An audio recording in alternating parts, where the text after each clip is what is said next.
Hi, Dr. Picard here. The topic of this video is the importance of the diagnosis. I think that what I'm about to tell you on this video is probably going to surprise you.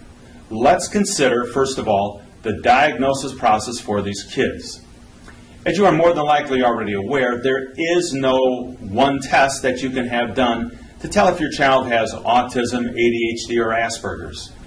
The diagnosis is based on a number of criteria that is printed in the Diagnostic and Statistical Manual, which is a psychiatric publication. Now, I realize the fact that it is a part of the psychiatric profession's diagnosis that is troubling a lot of people, and I understand that, but nonetheless, when you look at the different disorders that are part of the ASD, or the autistic spectrum disorder, you're going to find that there are some of these conditions that are very similar to one another.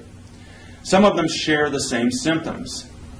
The next thing I want you to think about is the fact that most of these kids that are having these problems, they're usually going to exhibit one or more of the signs and symptoms of the different autistic spectrum disorders. So in other words, you may see a 3-year-old boy that is diagnosed with being autistic, but he may also show signs of hyperactivity. You can also have a 13-year-old girl with Asperger's who may also have some type of learning disorder. I want you to understand that I do not diagnose these kids. The diagnosis means very little to me. Now, what I am concerned with is what brain-based therapies and other care is necessary. And how do I determine this? Here's the secret to what I'm doing. All of the kids on the autistic spectrum disorder have one thing in common. They all have what is called the functional disconnection syndrome. And what it means is that there are areas of the brain that are not working in sync or at the same frequency of the other areas of the brain. And as a result, you get a dominance of one or more of the areas of the brain over the, let's say, out of sync or disconnected area or lobe of the brain. I'm not saying that anything is broken or that the brain is diseased.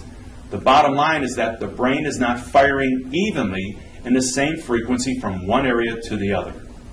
The degree at which this occurs, and depending upon what specific areas of the brain are involved, is what I use to determine the care plan of the child I intend to help.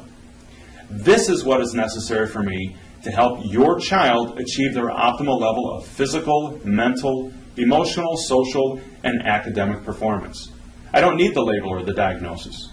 I just need to do my evaluations to find out what needs to be done. The label, if given to your child, means very little to me. I believe that there are actually, though, pros and cons to having your child diagnosed by a healthcare professional, but that's your decision, and you are the one who knows what's best for your child in your particular circumstance, and I can respect that, and I have no problems with it. If your child is diagnosed, it does not influence me on my expectations or my effort. I'll do whatever needs to be done in order to help. My intent is to allow your child to function at their optimal level. I'm Dr. Roy Picard, and I wish you the very, very best.